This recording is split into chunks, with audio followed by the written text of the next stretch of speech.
गणेशाय नमः श्री सरस्वती नमः वक्रतुंड महाकाय सूर्यकोटि समप्रभा निर्विघ्नं कुरु देवं सर्वकार्येषु सर्वदा गणनाथ रवि शुक्र बृहस्पति पंचतानि स्मरे नित्यवेदवाणी प्रवर्तते गुरुर्ब्रह्मा गुरुर्विष्णु गुरुर्देवो महेश्वरा गुरुर्साक्षात् परब्रह्म तस्मै श्री गुरवे नमः श्रोतावत्ता पूजित देव श्रीरूपिणी वरा पांडुरंगाय नमः पुंडलिकावते विठ्ठल श्री ज्ञानदेव तुकाराम पंढरीनाथ भगवान की जय राजाधिराज प्रभु रामचंद्र भगवान की जय पवन सुत हनुमान की जय श्री गुरुदेव दत्त वासुदेव हरी श्री गणेशाय नमः श्री सरस्वते नमः श्री प्रभु रामचंद्राय नमः वाली सुग्रीवा जन्मकथा ऐकोणी सुका श्री रघुनाथा संतोषोनिया हनुमंता होय बोलता श्री रामा। श्री गणेशाला वंदन करून प्रभू रामचंद्राचं स्मरण आणि सद्गुरूशी शरण जाऊन कथेचं अनुसंधान असणाऱ्या हनुमंतरायांनी वाली आणि सुग्रीव यांचा असणारी जन्मकथा त्या ठिकाणी सांगितली। असणारा त्या ठिकाणी किष्किंधा नगरीचा राजा वृक्षराज त्याच्यापासून म्हणजे असणारा त्या ठिकाणी सूर्यापासून असणारा त्या ठिकाणी सुग्रीव आणि इंद्रापासून असणारा त्या ठिकाणी म्हणजे वाली जन्माला गेला। ही असणारी कथानक त्या ठिकाणी हनुमंतानं सांगितलं गेलं। या दोघांचा जन्मकथानं प्रभू रामचंद्राने ऐकलं गेलं। अतिशय आनंद त्या ठिकाणी आणि वाटला गेला। सत्य करावे सुग्रीवासी हे मुख्य कर्तव्य आम्हासी तूही सत्यार्थ आलासी अतिशयसी सुख झाले। मग प्रभू रामचंद्राला आनंद झाला आणि हनुमंतरायाला प्रभू रामचंद्र बोलू लागले की हनुमंता तू इथं त्या ठिकाणी आलास आणि सुग्रीवाविषयी त्या ठिकाणी सांगितलं गेलं म्हणून असणाऱ्या सुग्रीवाबरोबर आम्हाला अतिशय जवळीक त्या ठिकाणी करायचे। आम्हाला सुग्रीवाबरोबर असणारं सख्यत्व त्या ठिकाणी करायचंय आणि तू बी इथं आलेला आहे। तू बी असणारा बलवान आहे, शूर आहे, वीर आहे। पुढचं कार्य करण्यासाठी तुझीही मदत त्या ठिकाणी होईल म्हणून म्हणले आता असणाऱ्या सुग्रीवाची आणि आमची असणारी भेट त्या ठिकाणी घालून दे। प्रभू रामचंद्रांनी हनुमंतरायाला सांगितलं कबंदे सांगितले मज पासी रत्यदार दुःख सुग्रीवासी सुखी करावया तयासी ऋषमुखासी मी आलो। मग म्हणजे असणार मी वनामध्ये गमन करत असताना मार्गक्रमण करत असताना म्हणजे एक असणारा कबंद नावाचा राक्षस म्हणजे त्या ठिकाणी भेटला। त्या राक्षसानं म्हणजे कबंदानं मला सांगितलं होतं की प्रभू रामचंद्र तुमचं आणि सुग्रीवाचं एकच दुःख आहे। त्या ठिकाणी असणाऱ्या सुग्रीवाची असणारी पत्नी म्हणजे वालीनं हरण म्हणजे त्या ठिकाणी केलेली आहे। हे दुःख म्हणजे असणाऱ्या सुग्रीवाला म्हणजे त्या ठिकाणी आहे म्हणून तुम्ही सुग्रीवाकडे जावा। सुग्रीव हा असणारा त्या ठिकाणी बसलेला आहे त्याचं दुःख त्या ठिकाणी समजून घ्या, सख्यत्व त्या ठिकाणी करा म्हणून म्हणले मी इथपर्यंत त्या ठिकाणी आलो। प्रभू रामचंद्राने हनुमंतरायाला सांगितलं जमज होईल अनन्य शरण त्याचे दुःख निर्दाळून सुखी करावे संपूर्ण ब्रीद जाण हे माझे। आणि हनुमंतराया मी इथं आलो कबंदानं सांगितल्याप्रमाणे सुग्रीवाबरोबर असणारं सख्यत्व करण्यासाठी आलेलो आहे आणि माझं असणारं एकच ब्रीद आहे त्या ठिकाणी। जो माझा अनन्य शरण त्या ठिकाणी येतो त्याचं जन्म मरण निवारण्याचं काम म्हणजे मी त्या ठिकाणी करतो। कसलंही दुःख त्या साधकाला असलं आणि तो मला शरण त्या ठिकाणी आला की सगळ्या दुःखाचं निर्दळन त्या ठिकाणी करतो, दुःख नाहीस त्या ठिकाणी करतो। हे माझं ब्रीद हनुमंतराय आहे। दुःख निर्सोनी सुख द्यावयासी मी आलो वनवासासी वेगी बोलावी सुग्रीवासी सुखी त्यासी मी करीन। म्हणून हनुमंता माझा असणाऱ्या वनामध्ये गमन करण्याचा एकच उद्देश होता। जे आजपर्यंत दीन आहेत त्या ठिकाणी जे दुःखी आहेत त्या वना ठिकाणी राहतात त्या दुःखितांना आधार देण्यासाठी त्या दुःखितांचं दुःख निरसन त्या ठिकाणी करून सुख प्राप्त करून देण्यासाठी मी या वनामध्ये आलेलो आहे। मग म्हणजे आता तू काय कर लवकर असणाऱ्या सुग्रीव राजाची आणि माझी भेट त्या ठिकाणी घालून दे। ऐकोनी श्रीरामाचे वचन हनुमंत झाला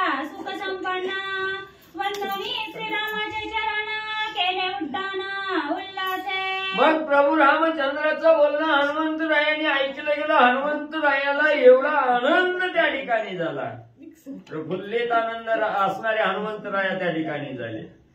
आणि असणाऱ्या प्रभू रामचंद्राला साष्टांग दंडवट म्हणजे हनुमंतरायांनी त्या ठिकाणी घातला आणि सुग्रीव राजाकडे जाण्यासाठी उड्डाण त्या ठिकाणी करू लागले. हनुमंते करुणी उड्डाण सुग्रीवापासी आला पण, म्हणे तू भाग्य सौभाग्य पूर्ण श्री रघुनंदन तुष्टाला.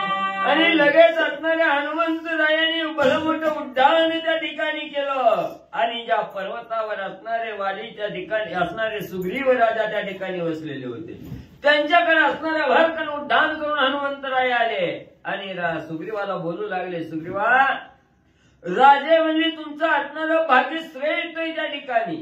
आज तुमचं नशीब उदयाला त्या ठिकाणी येणार आहे. तुमचं नशीब श्रेष्ठ आहे. असणारा प्रभू रामचंद्राने तुमच्या असणाऱ्या भेटीसाठी त्या ठिकाणी आलेले आहेत. एवढं तुमचं नशीब मोठं आहे म्हणजे त्या ठिकाणी हनुमंतराय सुग्रीवाला सांगू लागले. राम लक्ष्मण महावीरा निशंक निधडे धनुर्धरा, तुझसी करावया मित्राचारा आले साचारा रुष्टमुखा. मग असणारे राम आणि लक्ष्मण हे अतिशय बलाढ्य वीर आहेत त्या ठिकाणी, धनुर्धारी आहेत. आणि अतिशय म्हणजे त्या ठिकाणी कसलंही म्हणजे त्या ठिकाणी संकट आलं, त्या संकटाचं निवारण करणारे राम लक्ष्मण आहेत त्या ठिकाणी. आणि ही दोघंही म्हणजे तुमच्या बरोबर असणारं मित्रत्व करण्यासाठी, सख्यत्व करण्यासाठी आणि इथपर्यंत म्हणजे आलेले आहेत. कोटील कोणाचे हे कोण येते यावया काय कारण, समूळ शोधिले म्या जाण सावधान अवधारी. म्हणून राजे सुग्रीव म्हणजे हे असणारे राम लक्ष्मण इथं आलेले आहेत. कुठले आहेत, कुणाचे आहेत, कशासाठी इथपर्यंत आलेत, ही समूळ कथानक म्हणजे त्यांच्याकडून म्हणजे विचारून माहिती म्हणजे मिळते या ठिकाणी आणि म्हणजे घेऊन आलो. श्रीराम दशरथी महावीर बंधू लक्ष्मण धनुर्धरा, श्रीरामकांता सीता सुंदर वनिविहार पित्राज्ञा. मग म्हणजे असणारे अयोध्या नगरीचा राजा दशरथ आहे म्हणजे, आणि या दशरथाचा थोरला मुलगा असणारे प्रभू रामचंद्र आणि त्यांचा धाकटा भाऊ असणारा लक्ष्मण आहे. आणि तसंच म्हणजे असणाऱ्या थोरला भाऊ जो असणारा प्रभू रामचंद्राच्या प्रभू रामचंद्राची असणारी कांता म्हणजे असणारी पत्नी म्हणजे सीता, ही तिघजण मिळून त्या ठिकाणी आली. तर का आली, तर असणाऱ्या आपल्या वडिलांना म्हणजे पत्नीला त्या ठिकाणी म्हणजे वचन दिलेलं होतं आणि ते वचन पूर्ण करण्यासाठी, वडिलाचं वचन पूर्ण करण्यासाठी म्हणजे हे वनामध्ये त्या ठिकाणी आलेले आहेत. असं सविस्तर माहिती राजा सुग्रीवाला हनुमंतराया सांगू लागलेले आहे. पित्याचे माननी आज्ञेसी दंडकारण्य वनवासी, तेही रावे 14 वर्षी फळमुळांसी सेवोनी. मग असणारी पित्राज्ञा राजा दशरथाची आज्ञेचं वचन त्या ठिकाणी पाळण्यासाठी म्हणले ही या दंडकारण्यामध्ये असणारा वनवास करण्यासाठी आलेले आहेत.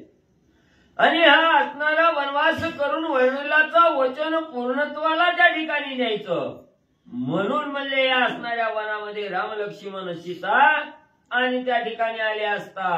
शून्याश्रमी पंचवटी रावणे हरिली सीता गोरटी, तिची शुद्धी करावयासाठी आले जगजेटी ऋषमुखा. मग हे तिघजण म्हणजे असणाऱ्या वनामध्ये दंडकारण्यामध्ये वनवास करत असताना पंचवटी क्षेत्राच्या ठिकाणी आले आणि तिथं आपली असणारी झोपडी करून म्हणजे त्या ठिकाणी राहत होते. त्याच वेळेस असणारे प्रभू रामचंद्र हरणाला मृगाला मारण्यासाठी म्हणजे त्या ठिकाणी दूर म्हणजे वनात त्या ठिकाणी गेले. त्यांचा शोध घेण्यासाठी असणारे त्या ठिकाणी लक्ष्मणजी गेले आणि पर्णकुटीच्या ठिकाणी एकली एक सीता माऊली त्या ठिकाणी होत्या आणि ते असणारं कोणीही आश्रमाच्या ठिकाणी नाही, सीतामाऊली फक्त आहे. ही वेळ असणाऱ्या राजा रावणानं त्या ठिकाणी साधली गेली. सीतामाईचं हरण करून राजा रावण म्हणले गेला. श्रीरामे उद्धारिले कबंदासी, शाप विमुक्त केले त्यासी, त्याने सांगितले श्रीरामापासी सुग्रीवासी सुखी करी. मग म्हणजे असणारा मार्गक्रमण करत असताना, सीतामाईचा शोध करत असताना म्हणजे मार्गामध्ये असणारा एक कबंध नावाचा राक्षस म्हणजे त्या ठिकाणी भेटला होता. त्या कबंधाला असणाऱ्या ब्रह्मदेवाचा शाप त्या ठिकाणी होता. त्या शापातून मुक्त म्हणले असणाऱ्या प्रभू रामचंद्रांनी त्या ठिकाणी केलं. कबंधाचा उद्धार म्हणले करून इथं आले. सीताहरण दुःख श्रीरामासी, दारहरण दुःख सुग्रीवासी, समान दुःख तुम्हा दोघांसी, राशी सुखी करा. मग म्हणजे असणाऱ्या प्रभू रामचंद्राच्या पत्नीचं हरण म्हणजे सीतेचं हरण म्हणजे राजा रावणानं त्या ठिकाणी केलं. म्हणजेच रामाला असणाऱ्या पत्नीचा विरह आणि राजे म्हणजे तुम्हाला बी म्हणजे तुमची असणारी पत्नी म्हणजे तुमचा थोरला भाऊ असणारा वाळी आहे. त्या वाळीनं म्हणजे त्या ठिकाणी हरण केलेले आहे. म्हणून म्हणजे तुम्हाला बी पत्नीचा विरह आहे, रामाला बी पत्नीचा विरह आहे. पत्नीविषयी दुःख दोघालाही त्या ठिकाणी आहे. समान दुःखी त्या ठिकाणी आहात. म्हणून म्हणले रामाबरोबर असणारं सख्यत्व त्या ठिकाणी करावं. राजा सुग्रीवाला हनुमंतराया सांगू लागले. निशेषवधुनी वाळीसी, सदार राज्य सुग्रीवासी, देवोनी सुखी करावयासी, किष्किंधेसी रामाला. मग म्हणजे असणाऱ्या प्रभू रामचंद्र प्रतिज्ञा करून म्हणजे त्या ठिकाणी आलेले आहेत की असणाऱ्या किष्किंधा नगरीचा राजा असणारा वाळी आहे. त्या वाळीचा असणारा अंत त्या ठिकाणी करायचा. वाळीला असणाऱ्या त्या ठिकाणी मारून म्हणले असणाऱ्या किष्किंधा नगरीचं राज्य म्हणजे सुग्रीवाला त्या ठिकाणी द्यायचं. हा नियम करून म्हणजे असणाऱ्या किष्किंधेच्या ठिकाणी आणि असणारे प्रभू रामचंद्र म्हणजे आलेले आहेत. सांडोनी सीता शुद्धार्थ, साधावया तुझा कार्यात, कृपेने आला श्री रघुनाथ, भाग्यवंता सुग्रीवा. मग सुग्रीवा तो असणारा भाग्यवंत आहे त्या ठिकाणी. आपण भाग्यवान आहोत, पण असणारा राजा सुग्रीव भाग्यवंत आहे त्या ठिकाणी. आपण भाग्यवान म्हणजे असणारे आपलं भाग्य कवाही परिपूर्ण होत नाही. नेहमी आपल्या भाग्याला वाण त्या ठिकाणी येते, कमतरता असते. पण असणाऱ्या हनुमंतरायाने सुग्रीवाला सांगितलं तू भाग्यवंत आहे त्या ठिकाणी, कवाही भाग्य त्या ठिकाणी कमी होत नाही असा असणारा भाग्यवंत सुग्रीवातो आहे. म्हणून म्हणले असणारा तुला असणाऱ्या किष्किंधेचं राज्य देण्यासाठी म्हणले असणारे प्रभू रामचंद्र म्हणले या ठिकाणी म्हणले आलेले आहेत. म्हणून म्हणले लवकर म्हणले असणाऱ्या रामाची भेट त्या ठिकाणी घ्यायची आहे. चला म्हणले लवकर जाऊ. श्रीरामा प्रेमवत्सलू, श्रीरामा निरपेक्ष स्नेहाळू, श्रीरामा भक्त काज कृपाळू, दीनदयाळू श्रीरामा. आणि असणारे प्रभू रामचंद्र कसे आहेत त्या ठिकाणी? दीनवत्सल असणारे जे दीन आहेत त्या ठिकाणी, किंवा जे असणारा म्हणजे त्या ठिकाणी साधक आहेत, त्या साधकावर प्रेम करणारे आणि त्या साधकाला ह्या भवरूपी संसारातून त्या ठिकाणी तारून नेणारे प्रभू रामचंद्र आहेत. भक्तावर प्रेम करणारे त्या ठिकाणी आहेत. दिनाचा उद्धार करणारे, दिनाला असणारा त्या ठिकाणी अनाथाला असणारा आधार देणारे त्या ठिकाणी प्रभू रामचंद्र आहेत. एवढे कृपाळू म्हणजे प्रभू रामचंद्र आहेत. त्यामुळे असणाऱ्या कृपेचा सागर असणारे प्रभू रामचंद्र तुमच्यावर कृपा करण्यासाठी आणि म्हणजे आलेले आहेत. ऐकोनी हनुमंताची गोष्टी, सुग्रीवासी आनंद कोटी, हनुमंताची पाठी थापटी, प्रेमे संतुष्टी आलिंगी. मग एवढं प्रभू रामचंद्राविषयी हनुमंतरायाने सुग्रीवाला त्या ठिकाणी सांगितलं आणि हनुमंताच्या मुखातून वचन ऐकून राजा सुग्रीवाला अतिशय आनंद त्या ठिकाणी झाला. आनंदाच्या भरात हनुमंतरायाच्या पाठीवर असणारी थाप त्या ठिकाणी टाकली गेली आणि हनुमंताचं कौतुक त्या ठिकाणी सुग्रीव राजा करू लागले. मेघगर्जने मयूरनाचे, तैसा सुग्रीव हर्षेसाचे, संपूर्ण भाग्य हनुमंताचे, कोणे वाचे मी वणू. मग एवढा आनंद असणाऱ्या हनुमंताचं बोलणं ऐकून राजा सुग्रीवाला त्या ठिकाणी झाला. पावसाळ्याचे दिवस असावे, आकाशामध्ये ढग त्या ठिकाणी यावे आणि त्यावेळेस जसा मोराला आनंद होतो, मोर पिसारा फुलवून म्हणजे त्या ठिकाणी आनंदानं असतो, तसं हनुमंतरायाचं असणारं बोलणं ऐकून प्रभू रामचंद्राला अतिशय आनंद त्या ठिकाणी होऊ लागला आणि मनाच्या ठिकाणी बोलू लागले, विचार करू लागलेले आहेत.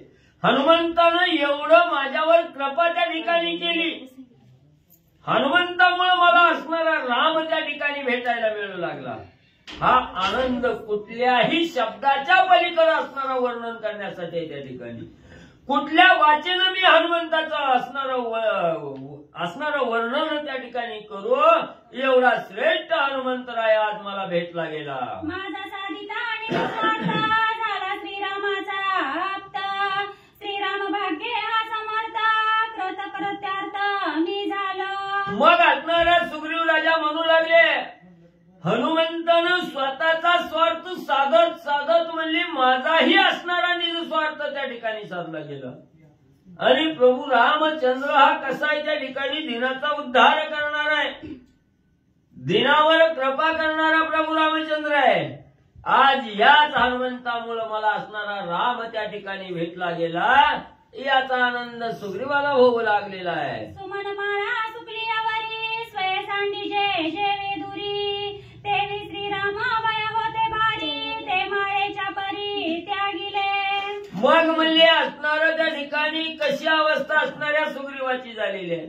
आपण असणारी फुलाची माळ म्हणजे गळ्यात त्या ठिकाणी घालावी, टवटवीत असणाऱ्या फुलाची माळ गळ्यात घातली आणि कालांतरानं ती असणारी माळ सुकल्याबरोबर ती गळ्यातून काढून फेकून त्या ठिकाणी द्यावी, तशी अवस्था सुग्रीवाची झाली. म्हणजेच जे वाळीविषयीचं दुःख त्या ठिकाणी होतं, जे वाळीविषयीची भीती मनामध्ये त्या ठिकाणी होती, आणि हे हनुमंतरायाच्या मुखातून राम भेटीला त्या ठिकाणी आलेले आहेत, हे वचन ऐकल्याबरोबर सगळी ही सुकलेल्या माळेसारखी असणारी जी भीती त्या ठिकाणी होती, ती पटकन असणारी भीती त्या ठिकाणी बाजूला गेली, निर्भय अवस्था झाली आणि रामामुळे असणारा आनंद राजा सुग्रीवाला त्या ठिकाणी होऊ लागला.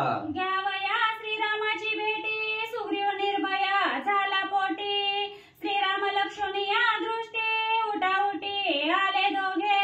मग म्हणजे असणारी निर्भय अवस्था त्या ठिकाणी झाली. हनुमंताचं बोलणं ऐकून कसलीच भीती राहिली नाही. लगेच हनुमंताला सांगितलं, उशीर कशाला, जगाचा जगन्नायक प्रभू रामचंद्र आलेला आहे, चल हनुमंता लवकर म्हणून त्या ठिकाणी हनुमंताला बरोबर घेतलं आणि उठाउठी काही क्षणात असणाऱ्या प्रभू रामचंद्राच्या समोर हनुमंता बरोबर राजा सुग्रीव आले. धरुणी हनुमंताचा हात जेथे होता श्री रघुनाथ सुग्रीव तेथे आला त्वरित शरणागत मी तुझा.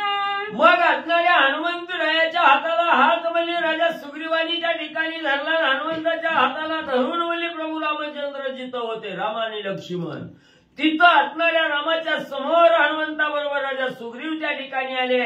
साष्टांग नमस्कार असणाऱ्या प्रभू रामचंद्राला घातला, सांगितलं, स्वामीवर्या मी तुमचा शरणांगत आहे. तू सत्य प्रतिज्ञा रघुवीरा माझा करावा अंगीकार मी तुझा निज किंकरा शरण साचार श्रीरामा.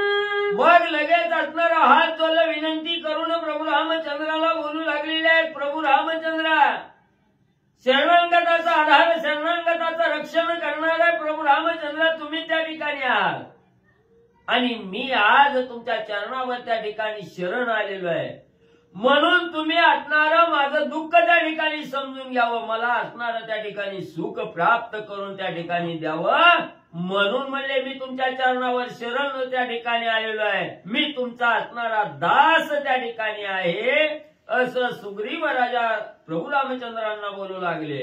ऐसे सुग्रीवा संभाषित ऐकोनिया श्री रघुनाथ होनिया आनंद भरिता झाला उदित खेळेसी. मग म्हणजे असणारं एवढं असणारं नम्रपणे असणाऱ्या प्रभू रामचंद्रासमोर म्हणजे वचन असणाऱ्या राजा सुग्रीवानी त्या ठिकाणी बोलले गेले.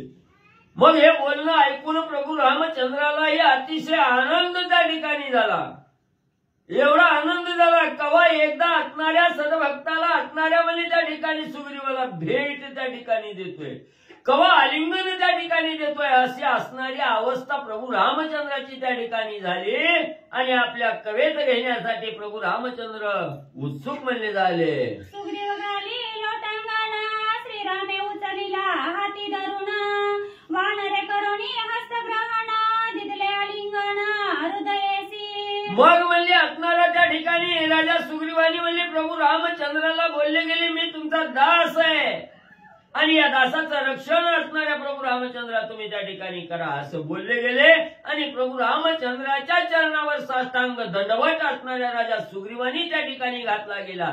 लगेच प्रभू रामचंद्रांनी दोन्ही हातानं त्या ठिकाणी चरणावर लोटांगण घातलेला जो राजा सुग्रीव होता त्याला लगेच दोन्ही हातानं धरलं, उचललं गेलं आपल्या असणाऱ्या छातीशी घट्ट त्या ठिकाणी धरलं आणि असणाऱ्या कृपेचा वरदहस्त असणाऱ्या सुग्रीवाच्या मस्तकावर त्या ठिकाणी ठेवला गेला आणि प्रेमाचं आलिंगन म्हणले दिलं. हृदय हृदया लागले तव हृदयस्थ एक झाले सहज सूरदयत्वा घडले आलिंगले एकमेका.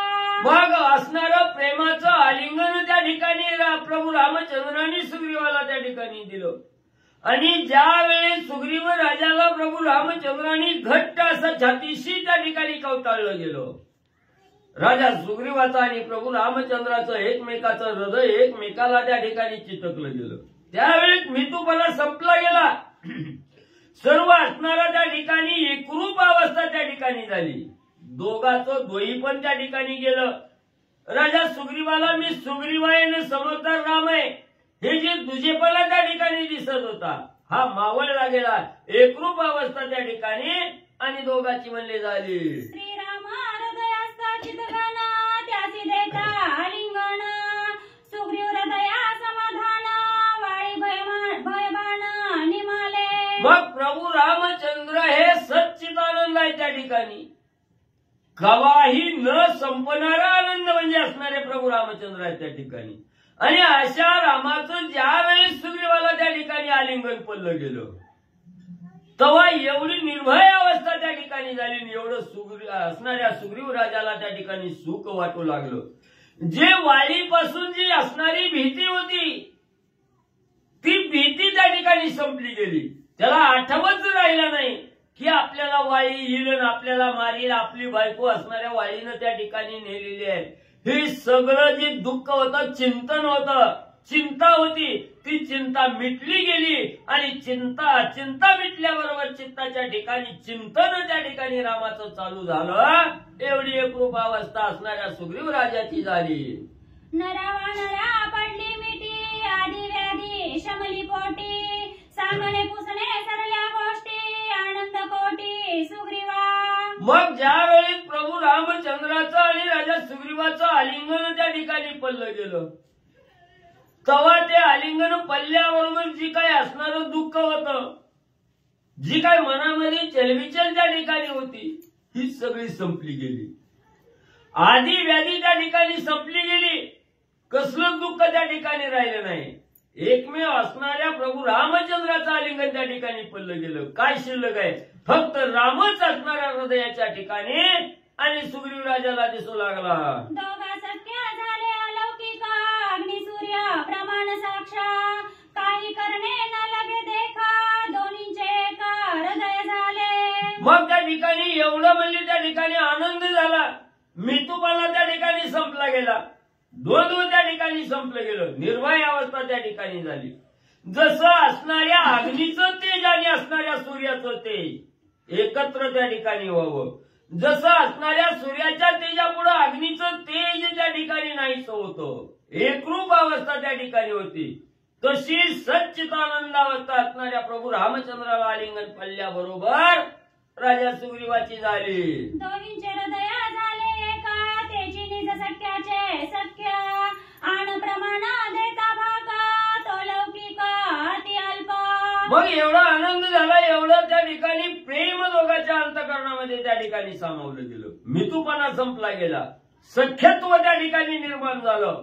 त्याला असणारी दुसरी उपमाच म्हणजे त्या ठिकाणी द्यायला येत नाही.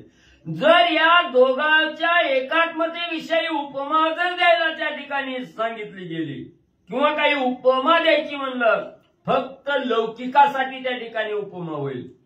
पण एवढं अवर्णनीय असणारं प्रेम म्हणले असणाऱ्या सुग्रीवाच्या आणि प्रभू रामचंद्राच्या अंतःकरणामध्ये निर्माण म्हणले झालं. श्रीराम सख्या पुढे जाणं बहिर्भूत आण प्रमाण भागते ते केवळ तृण सका संपूर्ण श्रीराम. मग म्हणजे ज्यावेळी दोघांची एकात्म अवस्था त्या ठिकाणी झाली मग तिथं काही शपथ घेणं किंवा मी तुझं काम करतो तू माझं काम करणार का एकमेकाला वचन देणं शपथ घेणं कार्याविषयी त्या ठिकाणी बांधील राहणं हे काही उपयोग आहे का म्हणजे त्या ठिकाणी काय करण्याची गरज राहील का. ज्यावेळी तिथं मितूपणा त्या ठिकाणी संपला गेला संशय सगळा त्या ठिकाणी मावळला गेला.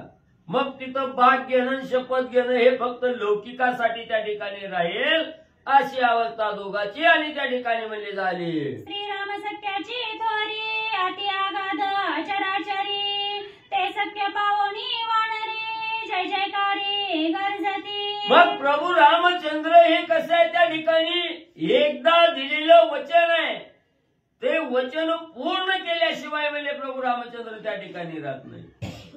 आणि ही सख्य करण्याची जी थोरवी असणाऱ्या रामाची ती वानरांनीही त्या ठिकाणी जाणली गेली म्हणजेच असणाऱ्या हनुमंतरायाने आणि सुग्रीवानी त्या ठिकाणी जाणली गेली. मग इथं शपथ घेण्याची आनाबाका घेण्याची काही गरज नाही. त्या ठिकाणी राम हा एक वचनीय त्या ठिकाणी आहे. ह्याची जाण असणाऱ्या वानर मंडळीला असणाऱ्या सुग्रीवाला हनुमंतरायाला त्या ठिकाणी झाली. म्हणून असणाऱ्या तिघालाही अतिशय आनंद त्या ठिकाणी होऊ लागला. श्रीराम स्वयं नरपती सुग्रीव स्वयं वानरपती दोघा सख्यत्वाची स्थिती अनन्य प्रीती आल्हाद. मग इकडं असणारा म्हणजे नर म्हणजे असणारा मानव मानवाचा राजा असणारा त्या ठिकाणी किंवा मानवाचा प्रतिपादन करणारा असणारा प्रभू रामचंद्र आहे. आणि इकडं वानराचा राजा असणारा वानराचा प्रतिपादन करणारा त्या ठिकाणी राजा सुग्रीव त्या ठिकाणी. आणि ज्या वेळेस दोघांचं एकात्मता त्या ठिकाणी झाली सख्यत्व त्या ठिकाणी झालं मग तिथं भेदच म्हणजे शिल्लक त्या ठिकाणी राहिला नाही. दोघांचं दुःखही एक असल्यामुळे त्या ठिकाणी कुणाला एकमेकाला असणारा आधार त्या ठिकाणी वाटू लागले. दोघालाही आनंद होऊ लागला. जैसी प्रीती सुवास सुमना जैसी प्रीती जीवा म्हणा तैसी प्रीती सुग्रीव रघुनंदना अनन्य जाणा अति प्रीती. कशी प्रीती दोघात एकमेकाची एवढं आवड त्या ठिकाणी निर्माण झाली एवढं प्रेम त्या ठिकाणी निर्माण झालं. कसं झालं असणारं फूल असावं आणि त्या फुलापासून जसा सुगंध त्या ठिकाणी बाजूला होत नाही किंवा फुलाला जसा सुगंध त्या ठिकाणी चिटकून राहतो तशी असणारी अवस्था आणि या राम आणि असणाऱ्या सुग्रीवाची त्या ठिकाणी म्हणली झाली. जैसी प्रीती गुळ गोडीसी जैसी दीपका प्रकाशी नाना रसा आणि उदकासी रामा सुग्रीवासी अति प्रीती. किंवा म्हणजे कशी असणारा त्या ठिकाणी दिवा असावा आणि दिव्याचं तेज त्या ठिकाणी असावं. दिव्याला सोडून तेज त्या ठिकाणी कदापि जात नाही किंवा विसरत नाही. किंवा असणारा गुळ आणि गुळाची असणारी गोडी त्या ठिकाणी जशी एकरूप असते त्या ठिकाणी गुळ आणि गुळाची असणारी गोडी त्या ठिकाणी एकमेकाला सोडून जसं जात नाहीत तशी अवस्था असणाऱ्या सुग्रीव आणि रामांची झाली. सुग्रीवे पाहता श्रीरामचंद्र श्रीरामे पाहता वानरेंद्र प्रीती पाहता एरा दोघींच्या नेत्रा नवे तृप्ती. मग म्हणजे एवढी आवड एवढं प्रेम दोघांचं एकमेकांमध्ये त्या ठिकाणी झालं की किती बी असणाऱ्या वानराचा राजा असणारा सुग्रीव आणि मानवाचा राजा असणारा प्रभू रामचंद्र किती बी दोघांनी एकमेकाकडे त्या ठिकाणी पाहिलं गेलं तरी डोळ्याची तृप्तीच त्या ठिकाणी पूर्ण होत नव्हती. सारखं म्हणजे दोघाला एकमेकाकडे त्या ठिकाणी बघत राहावं असा भाव दोघालाही त्या ठिकाणी आणि होऊ लागला. जैसी प्रीती चकोरचंद्र तैसी प्रीती सुग्रीव रामचंद्र जैसी प्रीती जळा जळचरा तैसी वानरा श्रीरामी. जशी असणारं प्रेम म्हणजे असणाऱ्या चंद्रामृत म्हणजे त्या ठिकाणी प्राशन करण्यासाठी त्या ठिकाणी जसा चकोर पक्षी म्हणजे त्या ठिकाणी एकटक त्या ठिकाणी बसतो जसं चकोर पक्षाला म्हणजे चातकाला जसं चंद्राचं म्हणजे प्रेम त्या ठिकाणी लागतं तसं म्हणजे असणारा त्या ठिकाणी जसं म्हणजे असणारा पुन्हा म्हणजे असणारा जसं जलचर प्राणी असतात उदाहरणार्थ मासा जसा पाण्याशी एकरूप त्या ठिकाणी राहतो पाण्याला सोडून थोडंही मासा त्या ठिकाणी बाजूला राहू शकत नाही तशी राजा सुग्रीवाची आणि राजा प्रभू रामचंद्राची एक रूपता म्हणजे त्या ठिकाणी झाली गेली. ऐसी श्रीरामा वानरा प्रीती श्रीरामी वानरा अनन्य भक्ती ऐशिया प्रेम प्रीती पाहता तृप्ती नवे नेत्री. मग असणाऱ्या प्रभू रामचंद्रालाही आपला असणारा भक्त सुग्रीव आहे त्या सुग्रीवाविषयी एवढं प्रेम त्या ठिकाणी निर्माण झालं आणि राजा सुग्रीवालाही आपला असणारा स्वामी प्रभू रामचंद्र या रामाच्या भक्तीमध्ये सर्वस्व त्या ठिकाणी वाहून द्यायचं. म्हणून रामाच्या भक्तीमध्ये लीन असणारा त्या ठिकाणी राजा सुग्रीवी झाला. एवढं एकात्मता आणि असणाऱ्या सुग्रीव आणि रामांच्या मध्ये त्या ठिकाणी म्हणले घट्ट निर्माण झाले. श्रीराम सुग्रीव मारुती तिघा झाले अनन्य प्रीती मग बैसोनी सुख संमती अनुवादती निज गुजा. मग एवढा त्या ठिकाणी आनंद निर्माण झाला. या दोघांमध्ये सख्यत्व करणारा हनुमंतराय आहे. हनुमंतराया सुग्रीव राजा प्रभू रामचंद्र आणि असणारे लक्ष्मणजी या चौघामध्ये एवढी अनन्य प्रीती त्या ठिकाणी निर्माण झाली. ही एकमेकाला सोडूनच त्या ठिकाणी जाऊ नये असं त्या ठिकाणी वाटायला लागलं. एकरूप झाले. सगळ्याचा मेळा त्या ठिकाणी बसला गेला आणि पुढच्या असणारा त्या ठिकाणी संभाषण करण्यासाठी चौघजण मिळून काय बोलू लागले. सुग्रीव म्हणे श्री रघुपती तुम्ही आले जेचेनी आरती ते म्या देखिली सीता सती गगनागती पैनेता. मग आता दोघांची एकात्मता झाली. दोघांनाही आनंद प्रेम एकमेकाविषयी त्या ठिकाणी वाढलं गेलं आणि बोलत बोलत म्हणजे तिथं गप्पा मारी त्या ठिकाणी बसले.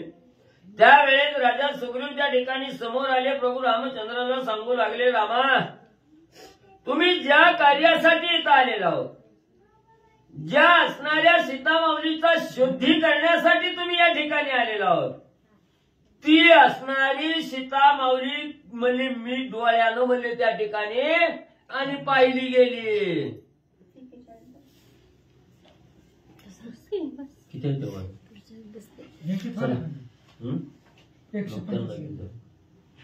श्री गणेशाय नमः. श्री प्रभू रामचंद्राय नमः. सुग्रीव म्हणे श्री रघुपती तुम्ही आले जिचेची आजार्थी ते म्या देखिली सीता सती गगनागती पैनेता. सुग्रीव म्हणू लागला रामा तुम्ही ज्या कार्यासाठी आला जिच्या सिद्धीसाठी त्या ठिकाणी आला ती सीता म्या डोळ्यानं पाहिली. रावणाचे खांदेवरी वेगे नेता गगनांतरी आम्ही देखिली वानरी श्रीराम गजरी आकंदे. रामा रामा म्हणजे ज्या वेळेस असणारा राजा रावण म्हणजे खांद्यावर सीता माऊलीला ठेवून म्हणजे त्या ठिकाणी घेऊन जात होता आकाशमार्गे त्यावेळेस सीता माऊली वाचवा सोडवणूक करण्यासाठी धावा म्हणून म्हणजे मोठमोठ्यानं म्हणजे त्या ठिकाणी दुःख करून आरडत म्हणले होत्याही मी ऐकलं. श्रीराम राया धावा धावा राघवा तू सवेग पावा घेऊनी लक्ष्मणाचे नाव दीर्घ स्वरे आक्रंदे. एवढंच नाही रामा रघुनंदना लवकर धावा मी संकटात आहे. राजा रावणाच्या तावडीत त्या ठिकाणी सापडलेले आहे. त्याच्यातून सुटका करण्यासाठी राम लक्ष्मणा लवकर धावत त्या ठिकाणी या म्हणून लक्ष्मणाचं मी नाव त्या ठिकाणी घेत होत्या.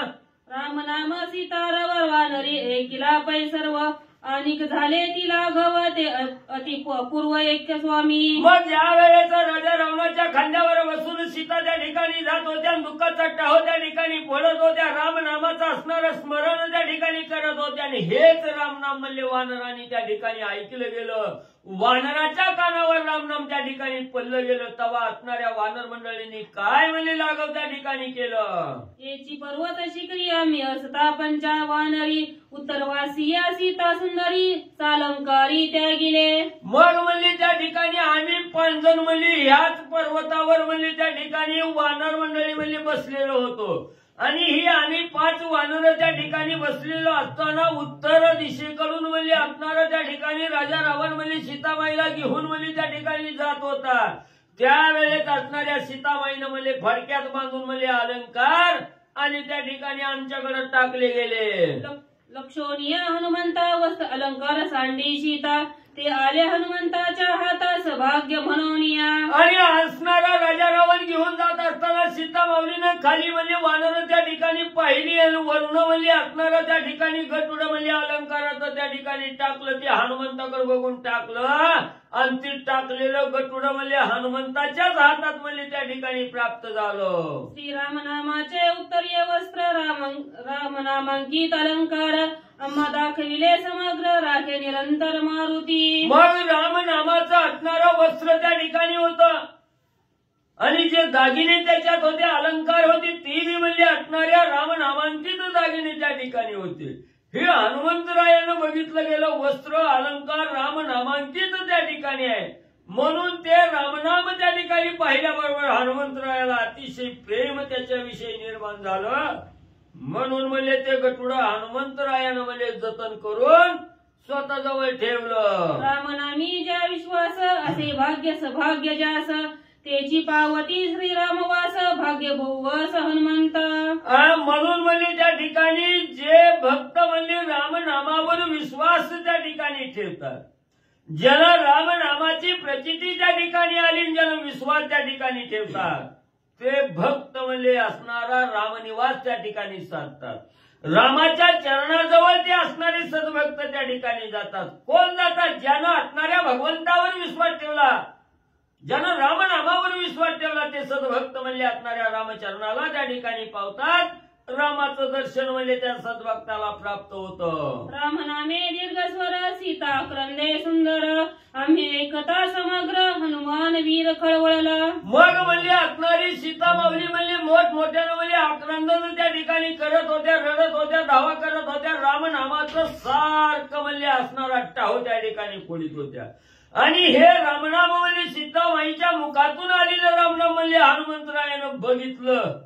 आणि हनुमंतरायानं काय विधान केलं सांगू का महाराज? म्हणजे ऐका पुढं. मारोनी राक्षस दुर्धर करोनी निधीनांचा उद्धार सोडवावया सीता सुंदर हनुमान सत्वर उसळला. मग हनुमंतरायाला हे रामनाम ऐकायला मिळालं. हनुमंतरायाला राग त्या ठिकाणी आला आणि दिनाचा उद्धार करण्यासाठी, राक्षसाचं निर्धारण करण्यासाठी, सीतामाऊलीचा असणारी सुटका त्या ठिकाणी करण्यासाठी हनुमंताला आवेश आला.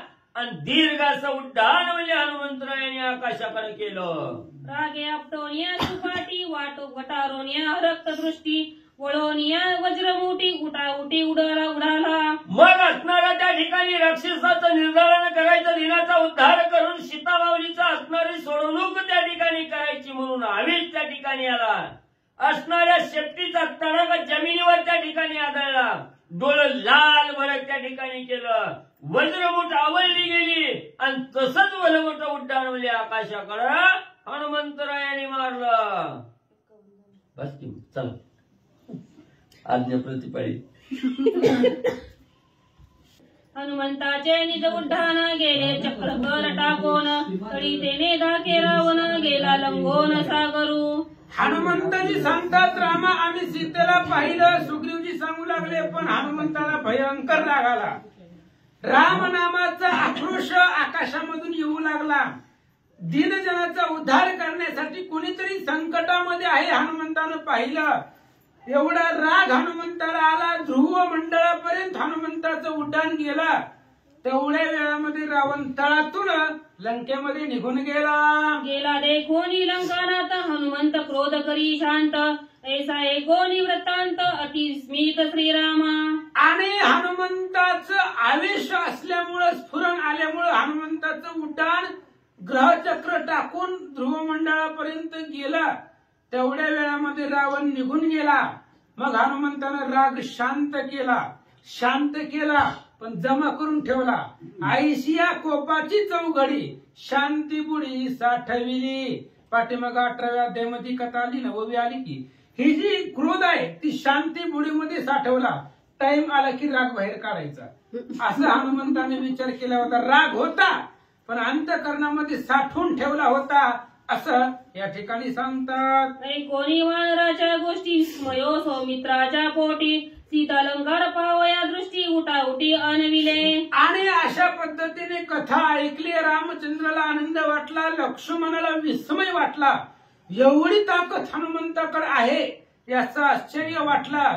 आणि जी सुग्रीवानं सांगितलं होतं की आमच्याकडे अलंकार आहेत आणि ते अलंकार रामचंद्राला पाहण्यासाठी आणले. सीतालंकार वस्त्रासी हनुमंते दाखविले श्रीरामासी तेने धरोनी हृदयासी उक्सा भुक्सी स्पुंदत. आणि सुग्रीवानं ती लपवून ठेवलेलं, सांभाळून ठेवलेलं सीतेनं टाकलेले अलंकार घेऊन आल्याबरोबर रामचंद्राच्या समोर ठेवले. एवढी एकच बायकोची आठवण म्हणून रामचंद्र रडू लागले. आपल्याच पत्नीचे अलंकार आहे तिच्या असणाऱ्या हातातल्या बांगड्या असतील, गळ्यातील माळा असतील, अशा प्रकारचे अलंकार पाहिले. रामचंद्राला दुःख झाला. सीते मदसी का रुसलीसी, पूर्व प्रीती का विसरलीसी, रागे मदसी का न बोलसी, कोटे गेली सप्रिय कांते.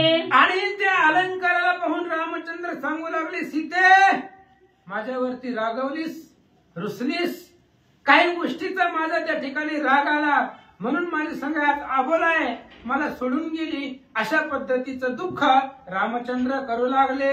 सीतेचे देखोनी अलंकार, श्रीराम करी विलाप थोर, मूर्छित पडे सत्वर, विसज्ञ अतिविवाळ. आणि सीतेचे अलंकार पाहिले, तिचे दागदागिने अंगावरचे पाहिले, जे असणारे त्या ठिकाणी दिलेले होते अनुसया मातेने, ती सगळे अलंकार पाहिल्यानंतर ना रामचंद्राला दुःख झालं आणि विरहामध्ये रामचंद्र मूर्छित पडले असं सांगतात. श्रीरामाची ऐकोनी व्यथा, सुग्रीवासी परमावस्था, सावधान करोनी श्री रघुनाथा, होय बोलता पुरुषार्थ.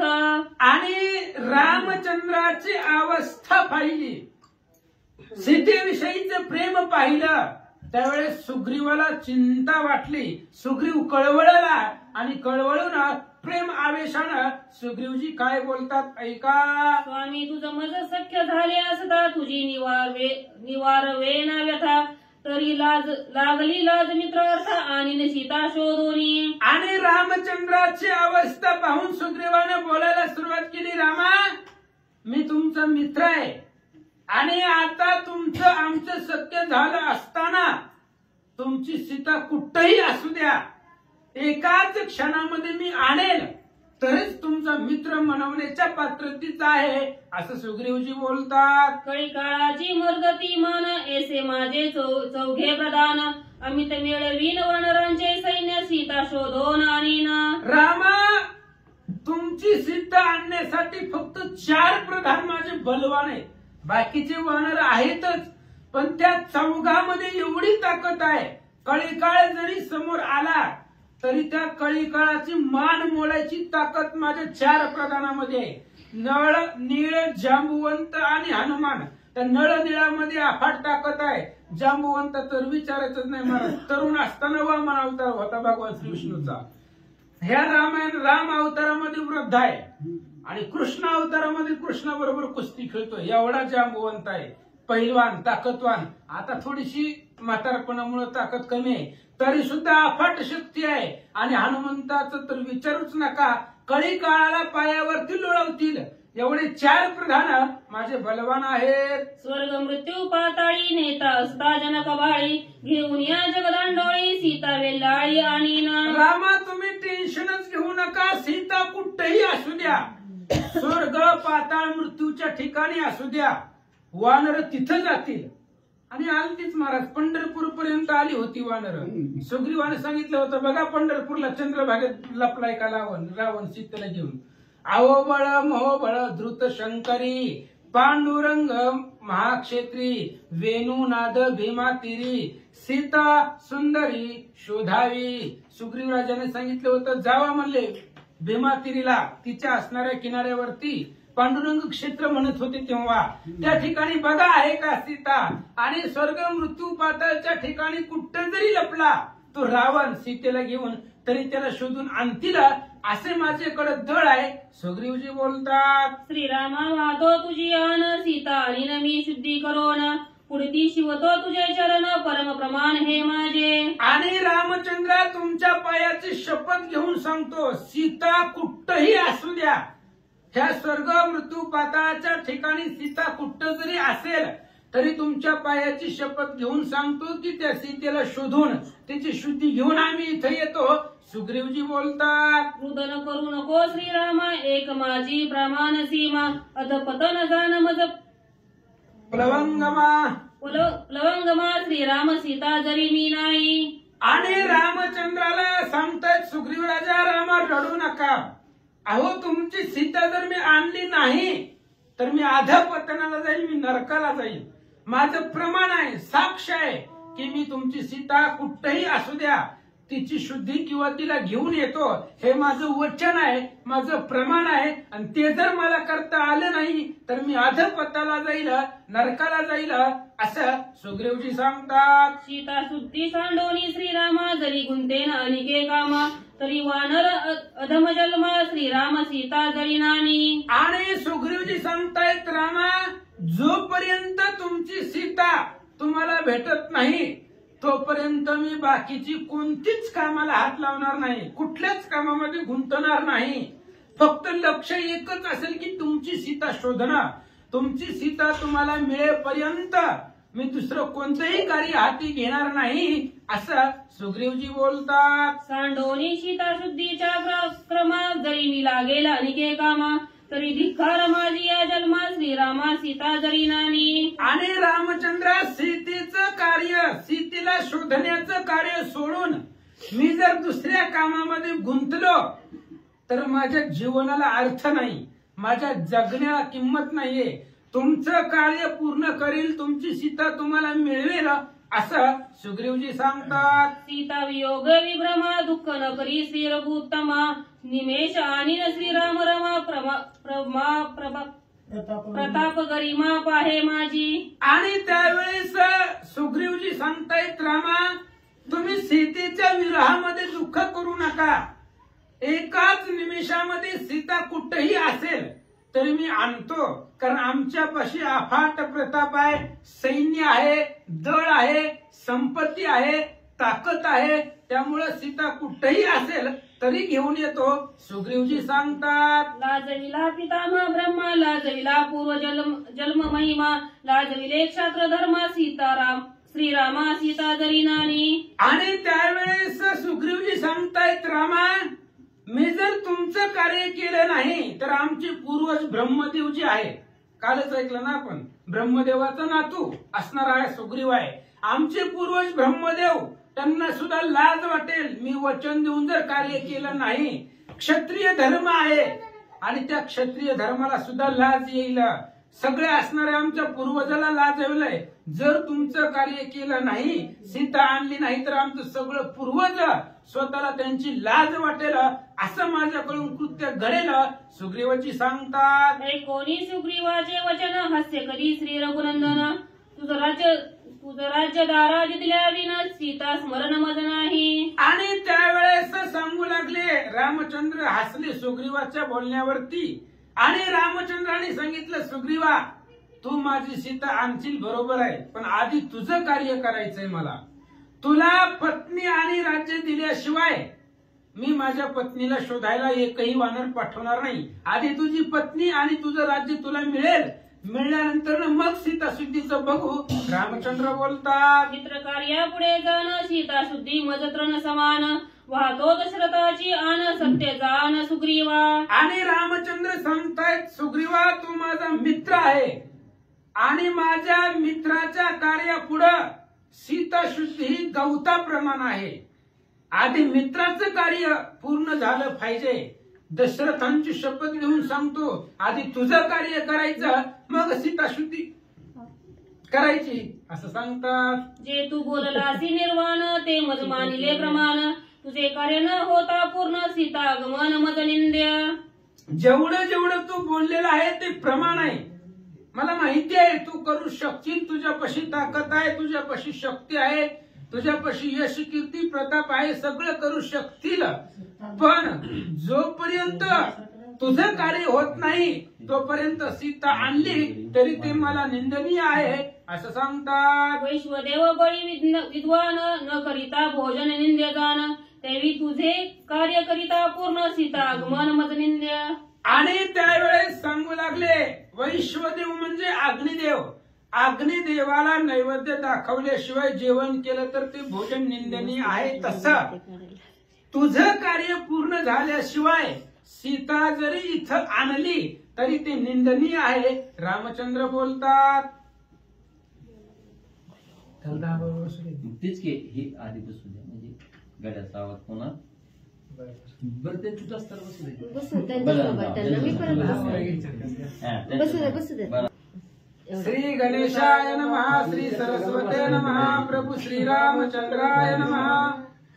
न करिता संध्या स्नान यज्ञादी कर्मे निंदे जाण तेवी तुझे कार्य न होता पूर्ण सीता गमन मज निंद्य. आणि कोणत्याही प्रकारचं संध्या स्नान यज्ञाधिक कर्म करायचं म्हटल्यानंतर ना संध्या स्नान लागतं.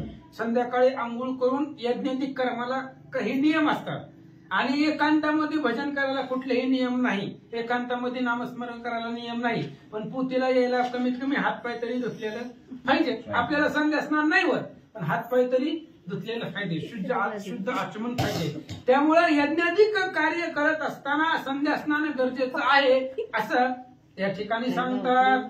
जरी तुवा येथे आणली सीता तुझे कृत कार्य न होता तिसी मी न पावे सर्वता मज आन दशरथाची. आणि त्यावेळेस रामचंद्र सांगतायत सुग्रीवा जरी तुला तुझी पत्नी मिळाली नाही आणि तू जरी माझी पत्नी इथं आणली तरी त्या सीतेकडे मी बघणार सुद्धा नाही. कारण स्त्रिया सीतेशा जाण असंख्य मिळतील संपूर्ण तैसा न भेटे सखा लक्ष्मण सांडीन प्राण या लागी. राम म्हणते स्त्रिया कितीतरी भेटलेल्या. तसं तुझं कार्य झाल्याशिवाय तुला पत्नी राज्य मिळाल्याशिवाय तू जरी इथं स्त्री सीता आणली तरी सीतेकडे मी बघणार सुद्धा नाहीये रामचंद्र सांगतात. सीतेची आधी कोठे गमन शुद्ध केल्या मग आगमन वाळी वदा लागी जाणं हे वेदान तव नाही. आणि सुग्रीवजी रामचंद्र सांगतायत सुग्रीव आहे बघ आपल्याला माहिती नाही सीता कुठं आहे. आधी सीता कुठं आहे ती बघायचं तिला हुडकायचं मग जायचं. एवढा कुटाणा करत बसण्यापेक्षा आयतं कार्य तुझं आहे. आपल्याला सगळ्याला माहित आहे वाली कुठं आहे तुझी बायको कुठं आहे सगळ्यांना माहित आहे. मग आयतं कार्य करणं सोपं का हुडकून करणं सोपं. त्यामुळे आधी तुझं कार्य करू रामचंद्र सांगतात. आधी साधी मित्र कार्यार्था मग शोधून आणि न सीता धनुष्यबाण घेऊन हाता वाळी वेतरता निघाला. आणि त्यावेळेस सांगितलं आधी सीतेचं आधी तुझं कार्य करायचं. तुला तुझी राज्य आणि पत्नी मिळवून द्यायचं मग सीतेचं बघू. तुझं कार्य करण्यासाठी रामचंद्राने हातामध्ये धनुष्यबाण घेतलं आणि सुग्रीवाला त्याचं राज्य पत्नी देण्यासाठी निघाले. सुग्रीवा ऐक सावधान जेणे केले तुझे दार हरण त्या वाळीचा घेईन प्राण तीक्ष्ण बाण सोडोनी. रामचंद्र सांगतायत सुग्रीवा लक्ष देऊन ऐक ज्या वालीनं तुझ्या पत्नीचं हरण केलं त्या वालीला मी एकाच बाणामध्ये मारून टाकतो असं रामचंद्र बोलतात. माझे बाण आधी तिकट मंत्रोनी मारीन सदट तेने वाळीचा छेदोन कंटा करीन सपाट बाण एके. माझ्या बाणामध्ये अद्भुत सामर्थ्य आहे. माझे बाण तिखट आहे. माझे बाण जर लागला तर वाली वाचणार नाही म्हणून माझे बाण सोडून एकाच बाणामध्ये मी त्या वालीला मारीला रामचंद्र सांगतात.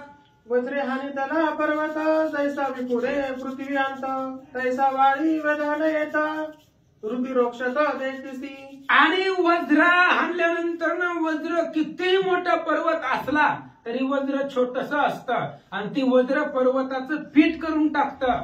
तसं मी बाणानं त्या ठिकाणी त्या असणाऱ्या त्या वालीला मारून टाकील आणि तुझी पत्नी सोडविला रामचंद्र बोलतात. शोभला देखुनी श्री रघुनाथा सुग्रीवे चरणी ठेविला माथा वाळीची आधी पुरुषार्था सावधानता अवधारी. आणि रामचंद्र शोभलेले आहेत रागवलेले आहेत. सुग्रीवानं पाहिलं सुग्रीव रामचंद्राच्या पाया पडला आणि मग वालीचा जो पुरुषार्थ आहे वालीची काय ताकद आहे तो सुग्रीवा रामचंद्राला सांगू लागला. अरुणोदयापूर्वी जाण अविश्रमे श्रमवीन सप्तसमुद्री करी स्नान अर्धक्षण न लागता. आणि सुग्रीवजी सांगतायत रामा ज्या वालीला तुम्ही एकाच बाणात मारायचं म्हणताव तो वाली अरुणोदयापूर्वी उठायचा. आपल्याला 10 वाजले तरी जाग येत नाही महाराज. तो पहाटे उठायचा सूर्योदयाच्या आधी उठायचा आणि 4 समुद्राचं स्नान करायचा. एवढी ताकद त्या वालीकडे होती आणि 7 समुद्रामध्ये तो स्नान करत होता अर्ध्या क्षणाच्या आतमध्ये अरुणोदयाच्या पूर्वी असं सुग्रीवजी बोलतात. वाळी स्वहस्ते पर्वत सवेग टाकी गगनांत वामहस्ते स्वैशलित शतमुशत गिरीवर. आणि त्या वालीची ताकद सांगतोय रामा. तुम्ही ज्या वालीला एकाच बाणात मारायचं म्हणताय तो वाली 100 पर्वत उजव्या हातानं वर फेकायचा आणि डाव्या हातानं झेलायचा. लहान लेकर ते गोटे असतात बघा असे झेलतात. तसं ते असणारे 100च्या वर पर्वत उजव्या हातानं वर टाकायचे आणि डाव्या हातामध्ये झेलायची पर्वत एवढी ताकद त्या वालीकडे आहे. महिषासुराचा ज्येष्ठ सुत दुदुंबी नाम महिषा अति विख्यात.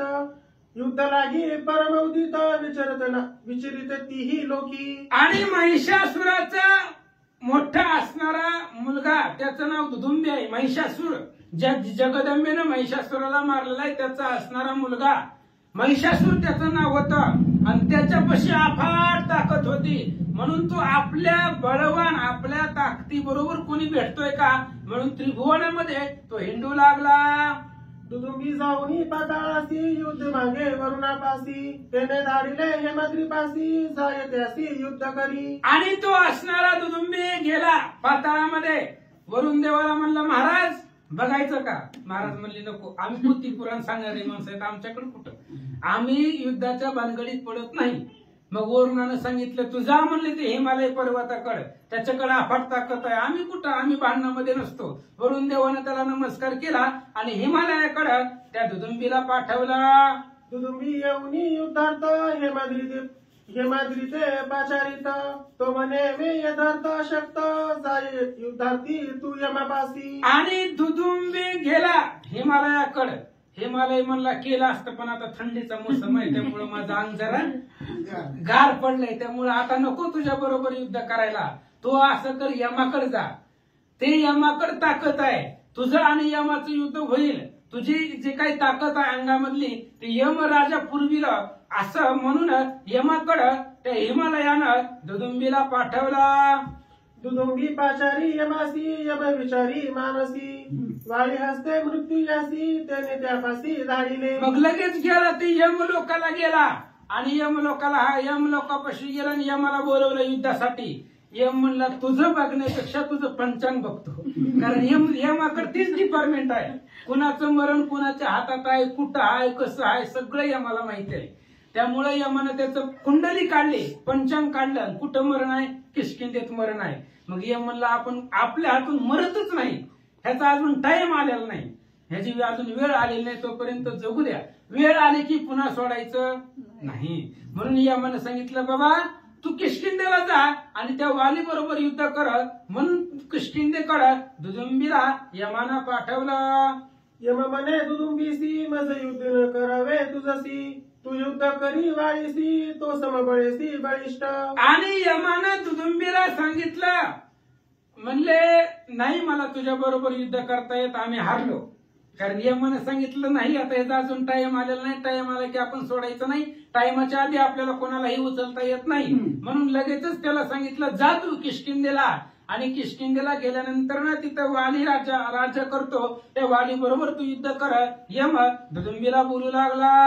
वानर बाळी महाबळी सबळ योद्धा आतुर बळी. पाहता ये भूमंडळी रणवंदळी करील. आणि तो असणारा वाळी बलवान आहे. तुझ्या भुजाची जेवढी ताकद आहे तुझ्या अंगामध्ये शक्ती आहे तो तुझी सगळी रवंदळी करल तुझी होळी करल एवढी ताकद त्या वालीकडे आहे. यम सांगू लागला. वाळी युद्ध तृष्ण तृषित तू ही युद्धासी अति उद्दंत.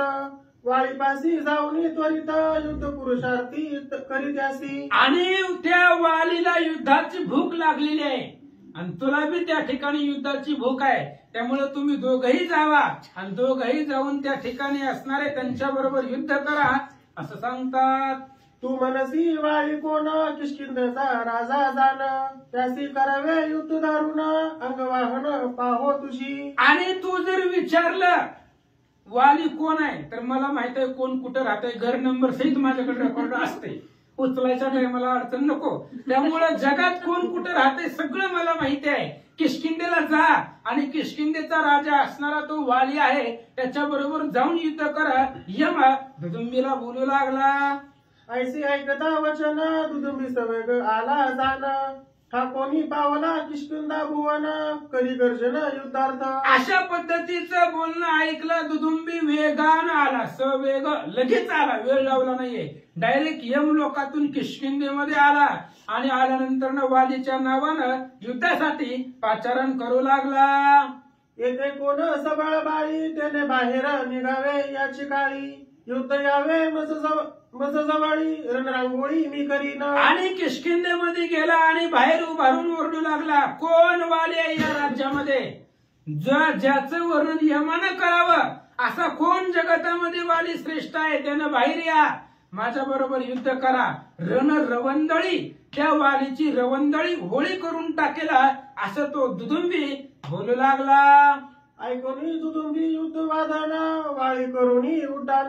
सन्मुखाला पयापन रागे गरजोनी बुबुकारे. अशा पद्धतीने ऐकल्यानंतर ना दुदुंबीचा शब्द ऐकले आणि वालीला राग आला, कारण माझ्या घरामध्ये येऊन मला बोलवतोय. म्हणून त्या ठिकाणी वालीकडेही ताकद होती, अफाट शक्ती होती. म्हणून त्यानंही त्या ठिकाणी आवेश आला आणि युद्धासाठी निघाला.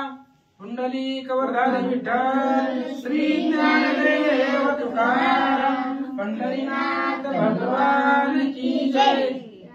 श्री गणेशाय नमः. श्री प्रभू रामचंद्राय नमः.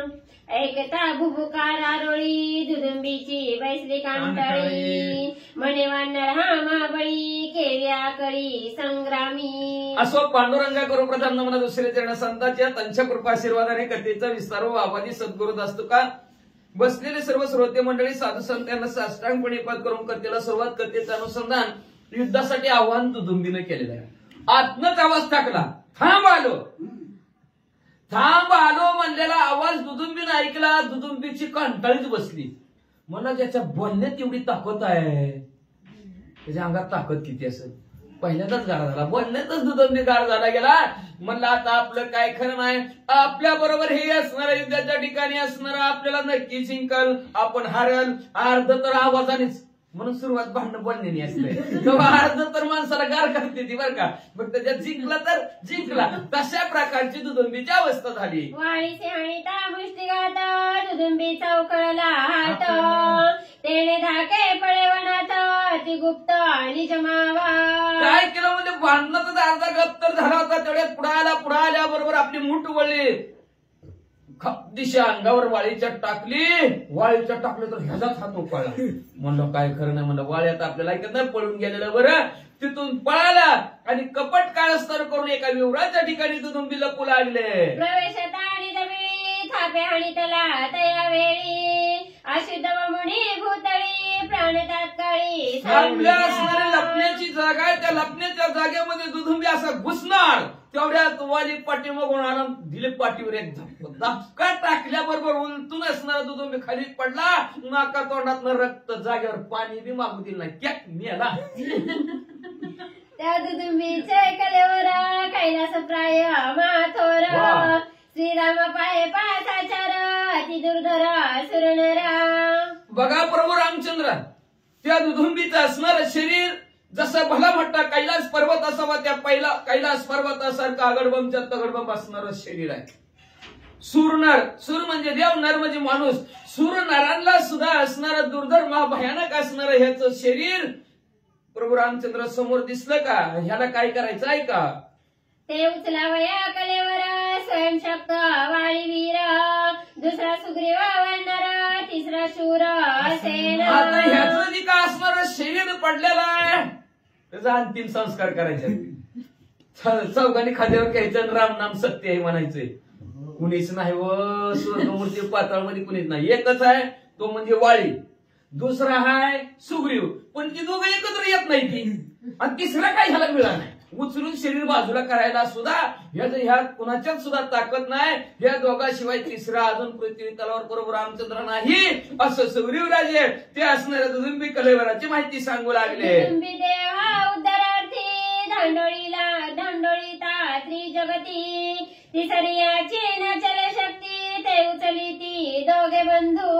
ह्या दुदुंबीचा असणारा शरीराचा उद्धार करायचा, उचलायचा, पुरून टाकायचं असेल पुरून टाकायचं, जाळून टाकायचं असेल तर जाळून टाकायचं. उद्धार करायचा, सद्गती त्याची असणाऱ्या ह्याला द्यायची. पण ह्या स्वर्गमूर्ती पाताळात तिन्ही जगतात आमच्या दोघाशिवाय कुणीच नाही. आणि तिसरं कुणीच नाही म्हणजे उचलू शकता ह्याच्या शरीराला फक्त वाली आणि दुसरा सुग्रीव. आमच्या दोघाशिवाय तिसऱ्याला कोण उचला नाही. पण आम्ही भेन दोघं बी जवळ जाईना. तिच्या जो उचली अंगवारे त्याच्यानी असते वाळी मरे. भाकिले मातंग ऋषीश्वरे निज निर्धारे श्रीरामा. एक दिवशी मी त्या सुग्रीव असणाऱ्या वाळीच्या भीतीने बसलो होतो. काय करावं म्हणून माझ्या जवळ असणारे मातंग ऋषी आले. शबरीचे गुरुवर्य मातंग ऋषी आले आणि त्या मातंग ऋषीने मला पर्याय सांगितला. वाळी जर मरायचं असेल तर असं मरणारच नाही, त्याचं भविष्य लिहून टाकले. काय लिहिलंय? जो कोणी ह्या दुदुंबीचं असणारं शरीर उचलल त्याच्या हातूनच वाळी मरल असं मला मातंग ऋषीने सांगितलं. प्रभू रामचंद्र ऐसा वाळी बळी विख्यात आणि त्याचा पुरुषार्थ तुझं मी सांगे नाही थंबूत ऐक निश्चित श्रीराम. अशा प्रकारचा ताकदवान बलशाली हा असणारा वाळी राजाचा आहे. आणि तो वाळी म्हणजे असणारा फार पराक्रम आहे, शूर आहे, वीर आहे, पराक्रम आहे. एक प्रभू रामचंद्र तुम्हाला त्याचा पराक्रम सांगतो. इत्यंभूत जसा झाला तसा तुम्हाला एक त्याची कथा सांगतो, लक्ष देऊन ऐका. वाळी करिता अनुष्ठान त्यासी धरू आला रावण. विषभुजा पसरण बळे करून कवळू गेला. मग असणाऱ्या 4 समुद्राची आंघोळ केली आणि अनुष्ठानला एक दिवशी वाळी बसल्याबरोबर त्याचं काय अनुष्ठानात चिंतन ज्याचं असेल त्याचं ती वाळी चिंतन करत असतील. तेवढ्यात महागुटून म्हणले तो राजा रावण आला. आणि त्या राजा रावणाने 14 चौकड्याचा राजा रावण, 20 हाताचा राजा रावण, 10 तोंडाचा राजा रावण. आणि त्याने 20 हाताने असं वाळीला धरलं. म्हणजे आता ही 2 हाताचं वाळी पण 20 हाताने असणार राजा रावणाने धरल्या बरोबर. तवये रे पसरून यावा वामहस्त विषभुजा समवेत आकलोणी लंकनाथ काक्यात चेपिला. 20 हाताचा राजा रावणाने धरलं होतं. तेवढ्यात काय केलं? वाम आपल्या नुसत्या डाव्या हातानेच काकतच धरला राजा रावणाला. 20 हाताचा राजा रावण पण वालीनं म्हणले असणाऱ्या काकत धरला आणि धरला आणि घरी घेऊन विक्षेप झाला अनुष्ठाना वाळी सवेग उठीला स्नाना. काके सोडी दशाना तक्षणी निघाला. माहिती बी नाही आपल्या काकेत राजा रावणाची काय ताकदवान वाळी असेल. म्हणजे एवढं मोठं वजन 20 हाताचा 10 तोंडाचा राजा रावण पण आपल्या काकेत आहे. हे कळलंच नाही असणार वाळीला. वाळी म्हणजे आपलं अनुष्ठान चालू होतं आणि मध्येच आलं ह्यानी विघ्न आणलं म्हणून अनुष्ठान जास्त जागेवर बंद केलं, सोडलं आणि वाळी उठले. काकेत राजा रावण तसाच आणि आपल्या असणाऱ्या महालामध्ये नगीन गेले. रावण सोडी काके तळी सप्तसागरी करी आंघोळी. नाकी तोंडी भरे जळी तेने तळमळी रावण. म्हणलं घरी चालले. हे म्हणले नाही चालला नाही गेला म्हणले. नाही गेला म्हणले. कुठे गेला राजा रावण असणाऱ्या वाळी? आंघोळीला गेले. 7 समुद्राची आंघोळ. मग 4 समुद्राची होती. आता तर राजा राव नाही म्हणून म्हणले 7 करू. 3 जास्त असले म्हणजे 3 असणाऱ्या समुद्राची आंघोळ जास्त करतो. लय ताकद हाय म्हणतात. कैलास पर्वत दगडागा हलवलाय म्हणतात. पार्वती माता महादेवजी बसलेले असताना एवढा ताकद आज याची ताकदच बघतो म्हणजे. काकेत राजा रावण तसाच 7 समुद्राची आंघोळ डबकाळे. राजा रावणाच्या नाका तोंडात पाणी. डबकाळ्या आता बघा गुडायला लागलेला माणूस किती असणार डबकाळ्या खातो तशा असणाऱ्या डबकाळ्या राजा रावण खायला लागला. पुढे काय झालं? काके होणी निष्ठावयासी सामर्थ्य नवे रावणासी. कर लागली दाईशीसी कासावीचा लंकनाथ. नाका तोंडात पाणी चाललं, कणाय लागला, पुकाय लागला, सोड म्हणायला लागला तरी काकेतनं सुटण्याची ताकद राजा रावणाची झाली नाही. सुटला बी नाही. तसंच आंघोळ केली, बाहेर निघले. या त्याच्या विशीच्या विषय असणारा हातालाचं तर काम तर संपलंच. पण 10ची 10 तोंडातनं फेस येऊ लागला. कासावीस राजा रावण झाला. सोड रे बाबा लय जड आहे, राहू दे तसा. काके सुरला रावण हे वाळी गेला विसरून. घराला स्नान करून अतिविंदन ते झाले. आता मात्र घरी आला बरं का. मग म्हणजे असणार राजा रावणाला काकीमध्ये आहे 7 समुद्राची आंघोळ करताना घरापर्यंत येस्तोवर लक्षातच नाही. बघा एखाद्या माणसाने जर टोपी घातली, कधी घालीत नसते पण घातली त्याला काय वाटतंय? टोपीच आहे काय की डोक्यावर आहे का ना वाटतं का नाही आणि नाही घातणाऱ्याला बी वाटतं घातलेली आहेच काय की असं वाटतं तसं राजा रावण काकेत हाय का नाही काहीच वाटलं नाही वाळीला तसाच घरी आला आणि घरी आल्या बरोबर काय झालं आवडे अंगदा उचलीला वाळी तव रावण पडिला भूतळी देखता वांडरी सकळी भूतावळी मिळाली मला असणारा घरी गेल्याबरोबर तिकडून अंगत पळतच आले वाळीचा मुलगा पप्पा आले काहीतरी आणलं काय की बाजारात ना पहिलं होतं आता संपलं बाजारात काय आता रोजच घे बाजार विषय संपला आता मग म्हणजे पप्पा आले म्हणून वाळी पळतच आले असणारे अंगदिवरात पळतच आले पळत आल्याबरोबर त्या वाळी पप्पाने असं पडला उचललं की टाप दिशी राजा रावण खाली पडल्याबरोबर सगळी वानरं जमली घरातली त्यांची आली म्हणजे काय आले पप्पाने नवीनच खेळणार आहे म्हणजे सगळे असणारे चेष्टा असणाऱ्या त्या राजा रावणाची करू लागले श्री गणेशाय नमः श्री सरस्वती नमः दा मुकड मुके श्री त्याची घेऊनी वानरी अंगदाच्या पळण्यावरी खेळण्यावरी बाधिले अंगद बारकच होतं पप्पा म्हणता येत नव्हतं बारक लहानच होती आहे का नाही लहानच होते म्हणून आल्या उचललं होतं काकेतनं खाली पडला सगळे वानर मिळले म्हणजे नवीनच खेळून आणले म्हणला नवीनच खेळून आणलंय म्हणून सगळ्या वानरांनी उचललं का 20 हाताचं 10 मुटक्याचं कधी न बघितलं म्हणलं तर विचित्र वाटलं का नाही मग सगळ्यांनी कुणी पायाला धरलं कुणी हाताला धरलं आता वानर एवढ्यानी सगळ्यांनी एक हात लावला कुणी मुंडक्याला धरलं आणि अंगदीवरात पाण्यात झोपलेलं होतं बांधलं की पाण्यावर खेळणं पहिलं खेळणं बांधायची पाण्याला आता पाण्यात संपूर्ण विषय संपलं खेळणं बांधायचं पहिलं खेळणं आणायचं ती काचाचं होतं त्याला खाली लावलेल्या काड्या पिड्या होत्या मग तसं म्हणजे पाण्याच्या वर खेळणं म्हणून अंगदिवराच्या राजा रावणाला बांधलं अंगदाचे दरोष्ण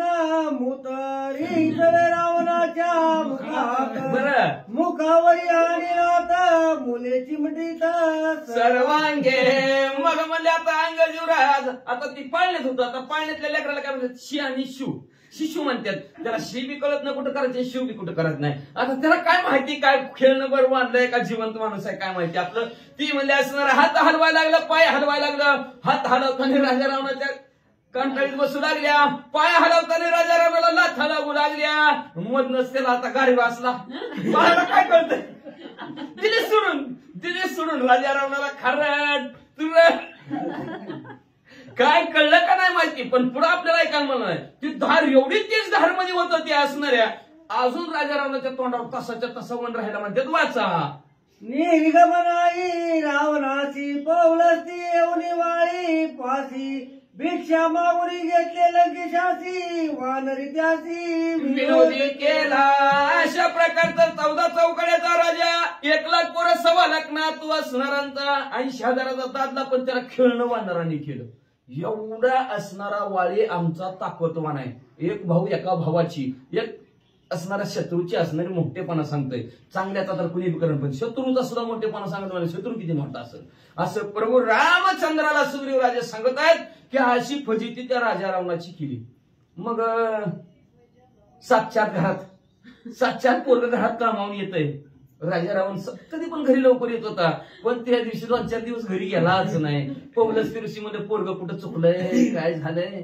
असं शोध घ्यायला लागले तेवढ्यात पौलस्त्य ऋषीला कळलं की राजा रावण म्हणले असणारा किष्किंधा नगराच्या ठिकाणी तो वाळीनं म्हणले आपल्या मुलाच्या पाळण्यावर खेळणं म्हणून बांधलंय मग असणार अंग शिष्टायच्या वेळेस असणार आहे का युद्धकांडामध्ये सुंदर कथानक असणार या राजा रावणाचं परत एकदा हे डबल ना टिबल ही आत्ताच ऐका ना 3 वेळेस ऐकायला मिळणार आहे 3 वेळेस उत्तरकांडामध्ये पण एकदा एक वेळेस ऐकायचंय युद्धकांडात 1 वेळेस सांगत शिष्टायच्या वेळेस आणि आत्ता एकदा असा वाळीचा प्रक्रम ह्या राजा रावणाची केलेली फजिती 3 वेळा रामायणामध्ये ऐकायला भेटेल आपल्याला असं म्हणले असणारा तर राजा रावण घरी कसं काय नाही म्हणून पौलस्त्य ऋषी शोध घेत असणारा वालीच्या नगरामध्ये आले कळलं बातमी वालीला काकुलते आले आणि भीक मागितल्यासारखं राजा रावणाला घेतलं आणि आपल्या लंकेकडे घेऊन गेला आता काय फजिती केली काय नाही लय राजा रावणाची फजिती केली त्या दिवशी गाढवावर बसवलं होतं गावातून दिंड काढली गाईच्या शेणाचा शिडकाव राजा रावणावर केला कवड्याच्या माळात नाकात गळ्यात नाकात कवडी लावली ते लय फजिती केली राजा रावणाची असं पुढे आपल्याला ऐकायला मिळेल आणि असं राजा रावणाची फजिती करून लंकेतनं सोडलं, आमच्या किष्किंधनगरातनं वाळीनं सोडलं, एवढा आमचा वाळी पराक्रम आहे शिवराय प्रभू रामचंद्र. आणि तुम्ही तर म्हणता या का बाणानेच म्हणून मला वाटत नाही तुम्ही करताल तसं. एक मशी लाविती मुखाची एक हरी दिले मुकुटाची काळे तोंड मोकळे केशी रावण लंकेशी धाडीला कसा लावला ऐका राजा रावण तो लंकेला म्हणले. एकाने म्हणले राजा रावणाच्या असणाऱ्या तोंडाला काळं लावलं, तवर दुसऱ्याने म्हणले राजा रावणाच्या डोक्यावरचा मुकुट काढला, तवर राजा रावणाचं केस पण मोकळं सुटलं. असा राजा रावण काळ तोंड करून मोकळ्या केसाने लंकेकर पौलस्त्य ऋषी बरोबर पाठवून दिला. आईच्या वाळीची या पुरुषार्था विचारून या श्री रघुनाथा विक्रमे करविले गाता त्या कार्यार्था अंगीकारी. असा असणारा वाळी शूर आहे, वीर आहे, पराक्रमी आहे. म्हणले विचार करा प्रभू रामचंद्र त्याला कसं मारायचं त्याला. का तर एवढा पलेशाली भट्टा माणूस मारायचा म्हणल्यावर सर्व पुरावे सर्व काय काय असेल त्याचं सर्व असणारा सांभाळावं लागणार आहे प्रभू रामचंद्र तुम्हाला. तर म्हणले असणार त्याचा असणारा तुम्हाला घात कसं मारताल तुम्ही म्हणले असणार. एवढ्याच नाही म्हणले ते कार्य कसं तुम्ही असणार पेलणार कसं करणार सांगा लवकर. समबळी वाळी सुग्रीव आम्ही समबळी काश्यप माळा वाळी जवळी तेने त्याची ख्याती आगळी युद्ध काळी माझा जिंके. अहो प्रभू रामचंद्र वाळी आणि सुग्रीव समबळी दोघांमध्ये आमच्या सारखी ताकद आहे. का तर ही शेम टू शेम आहे. एकाच आईची लेकर आहे, बाप बी नाही पण एकाच आई, बाप वेगवेगळा आई एकच आहे त्यांची. आपण रात्रीच्या अध्यात ऐकलेलं आहे. एक सूर्यदेवाचा आहे आणि एक इंद्रदेवाचा आहे, पण ताकद दोघाला सारखीच आहे. समबळी असणारे आम्ही दोघांचे दोघं मुले असणार आमच्यात. आणि एवढी शेम टू शेम आहे ती ह्याच्या हित तिळ म्हणलं की त्याच्या हितच तिळ आहे. एवढी देवाला ओळख आलं नाही कोणचा वाळेन कुठला सुग्रीव. 2-3 दिवसांनी ऐका कुठला वाळेन कुठला सुग्रीव प्रभू रामचंद्राला कळलं नाही नेमकं मारायचं. एवढी शेम टू शेम असणारी दोघं आहेत. फरकच नाही दोघा देवाला सुद्धा कळलं नाही. असं समबळी समताकदीचे आम्ही दोघं असताना फक्त आमच्यात एकच आहे. कश्यप ऋषीच्या आशीर्वादाची माळ वाळीच्या गळ्यामध्ये आहे आणि त्या कश्यप ऋषीच्या वाळीच्या आशीर्वादाने कृपेनं वाळी मला हरतच नाही. वाळी त्या कश्यप ऋषीच्या आशीर्वादाने त्यांच्या माळेनं जिंकतोय असं प्रभू रामचंद्राला सांगितलं. कश्यप माळ वरदा देख युद्धी जो सन्मुखा तो अवश्य वैविमुखा आपण विजयी निज वरते वरदे. प्रभू रामचंद्र त्या कश्यप ऋषीची माळ असणारी वाळीच्या गळ्यामध्ये आहे. त्या वाळीच्या गळ्यातील माळ बघितली की पुढचा हरलाच. काय जादू आहे काय ताकद आहे कश्यप ऋषीच्या त्या माळेमध्ये आशीर्वादाच्या सांगताच येत नाही मला. प्रभू रामचंद्र म्हणले विमुखच होतो, पराजयच होतो पुढच्याचा म्हणले. मग तुम्ही कसं काय करचाल, कसं मारचाल, तुम्ही कसं जिंकताल प्रभू रामचंद्र याच्या विषयीची माझ्या मनात शंका आहे. तुम्ही तर म्हणता एका बाणानेच मारे. श्रीराम स्वय विचारी देख वाळी ववू नये सन्मुख आपण राहुल विमुख वाळी अवश्य वधावा. असू द्या प्रभू रामचंद्र तुम्ही म्हणता मारतो पण मारतो मारा मध्ये पण विचार करून मारा बरं का. समोर कधी जाऊ नका प्रभू रामचंद्र तुम्ही सांगू लागला सुग्रीव राजा. बघा काय अवघड परिस्थिती असली. कोण कुठल्या टोकाला कधी कोण कुठल्या थरला. एवढी शेम टू शेम सख्य भाऊ आहेत पण पक्के वैर झालेले आहेत. पण सांगायला लागला तर म्हणू का तर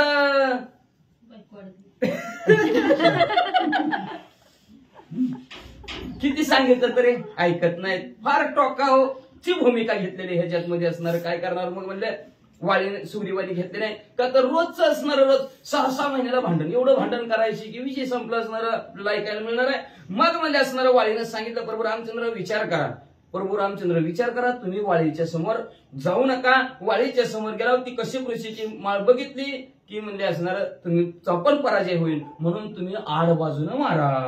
काश्यपाची यावर राहता अवतारण करावे अन्यथा वाळी सवदावे विमुखता मित्र कार्यता साधावे.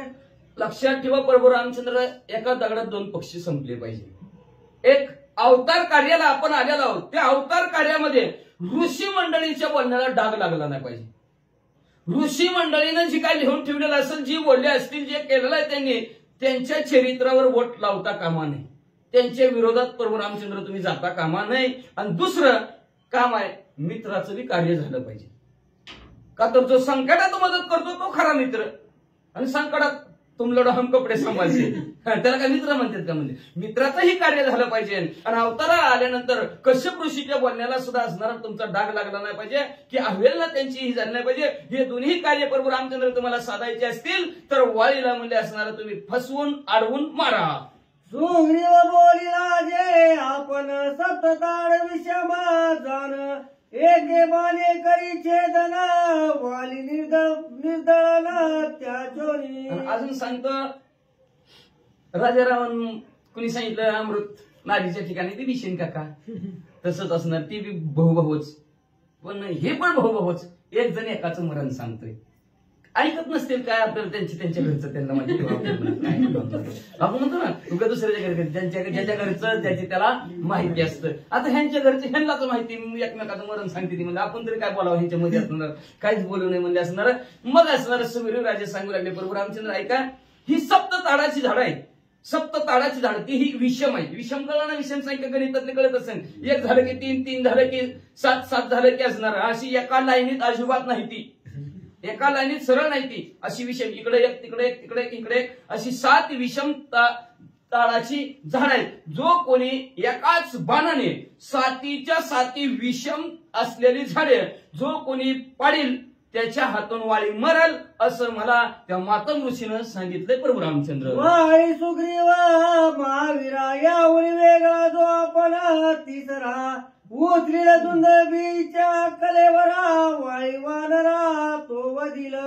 दुसरं एक अजून त्याला वरदान आहे. वाळी आणि सुग्रीव ह्या दोघांना सोडून तिसरा कुणी त्या दुधंबीचे शरीर उचलील त्याच्या हातून वाळी मरल, असं एक दुसरं वरदान त्या मातंग ऋषीनं मला सांगितलंय प्रभू रामचंद्र. ही 2 कामं तुमची त्यांनी झाली तरच वाळी मरल, अथवा वाळी असाच वाळत पडल. आईचे बोलता सुग्रीवासी श्रीरामे आश्वेशिले त्यासी, दाखवी दुंद बिकलेवराशी आणि सप्त ताळाशी छेदावया. असं सुग्रीव राजाने सांगितल्याबरोबर प्रभू रामचंद्र म्हणले बरं बरं बरं बरं असू दे म्हणजे असणार. कान फिक्सच आश्वासन दिलं बरं का. नाहीतर लक्षात ठेवा, आश्वासन राजकीय माणसाचं वेगळं, देवाचं आश्वासन वेगळं. राजकीय माणसाचं 100% खोटं असतं. माऊलीची ओवी आहे, ज्यावेळेस विंचू चावून माणसाला बुदबुल्या होत्या तेव्हा राजकारणी माणूस खरं बोलला म्हणून समजायचं. बघा मग कधी राजकारणी माणसं कितीही आश्वासन देते पण खरं होईल असं नसतं. पण बरोबर रामचंद्राने आश्वासन दिलं, सुग्रीव राजे काम पक्क तुमचं, फक्त मला चला त्या दुधुंबीत असणारं शरीर दाखवा आणि ही 7 ताडाची झाडं दाखवा. दुंद बिकलेवर माझा त्राण, वांगा गुलटे उचली ना जाण, सप्त तालांचे छेदन करीन संपूर्ण बाणे एक. अहो फक्त सुग्रीव राजे तुम्ही असणारा त्या दुधुंबी राक्षसाचं शरीर दाखवा. त्याचा जर असणारा हे दाखवला की मी माझ्या असणाऱ्या डाव्या पायाच्या अंगठ्याने सहज उचलून टाकतो आणि 7 ताडाची झाडं ही विषम अवस्थेत दाखवा, ती मी एकाच बाणाने उडवतो. प्रभू रामचंद्र बोलले, आईचे बोलताची जाण श्रीरामे धनुष्य वाहुनी गुण, मने मद दावी तालवला शिती बाण लाविला. मग म्हणजे प्रभू रामचंद्र म्हणले दाखवा लवकर म्हणल्याबरोबर असणारा लगेच असणारा अडकवलेला धनुष्य हातामध्ये घेतला, भात्यातनं असणारा बाण काढला, बाण धनुष्याला लावला आणि कानाडे कानापर्यंत वळून म्हणजे चला झाडे दाखवा. वाळीचा घात श्रीरामे धनुष्य घातला हात, सुग्रीव आनंदे नाचत कृपा शिरवनाथ. धनुष्याला बाण लावलेला प्रभू रामचंद्र आणि सुग्रीव राजाने बघितला, अतिशय आनंद झाला. आता म्हणला प्रभू रामचंद्र वाळीला संपवणार म्हणून आनंदाने नाचू लागला. नाचता एका जनार्दना शरण सुग्रीवासी सख्य झाले पूर्ण, पुढे वाळीचे निर्दळाला सोय श्रीरघुनंदन करील. असो म्हणजे वाळी नाचू लागलेला आहे. प्रभू सुग्रीव राजे नाचू लागले, प्रभू रामचंद्राची आपल्यावर कृपा झाली, आपल्याला संकटातून मुक्त करणार. अशा प्रकारचा आनंदाने नाचू लागलेला आहे. तेवढे शांती ब्रह्म एकनाथ महाराज आपल्या सद्गुरू जनार्दन स्वामीला शरण गेले आणि जनार्दन स्वामीला शरण जाऊन म्हणतात की प्रभू रामचंद्र आणि सुग्रीव राजे यांच्यामध्ये सख्यत्व झालं, मित्रत्व झालं. पण आता प्रभू रामचंद्र म्हणते एकाला अंगीकारलं दुसऱ्याला फेटाळलं. पण का प्रभू रामचंद्र विचार केला उदिचारा म्हणजे असणार आपलं सख्यत्व झालं, तुमच्या दोघांचं वैर व्हायचं कारण काय? एवढं सख्य भाऊ असताना सेम टू सेम असताना तुमच्या दोघांमध्ये वैर का पडलं गेलं? काय एवढे कट्टर एकमेकाच्या मरणापर्यंत तुम्ही दोघं गेला? याच्याविषयीची माहिती प्रभू रामचंद्र उद्याच्या आध्यात्मिक विचारतील असं म्हणता असणारे शांती ब्रह्म एकनाथ महाराज आपल्या सद्गुरू जनार्दन स्वामीला शरण गेल्या. शरण जाऊन अध्याचं कथन संपवितात. स्वाती श्री भावार्थ रामायणे किष्किंध कांडे एकाकार टिकाये सुग्रव सख्य निरूपणा नमो अध्याय गोड श्रीकृष्ण शुभम भवंतु पुंडलिक वरद हरी विठ्ठल श्री ज्ञानदेव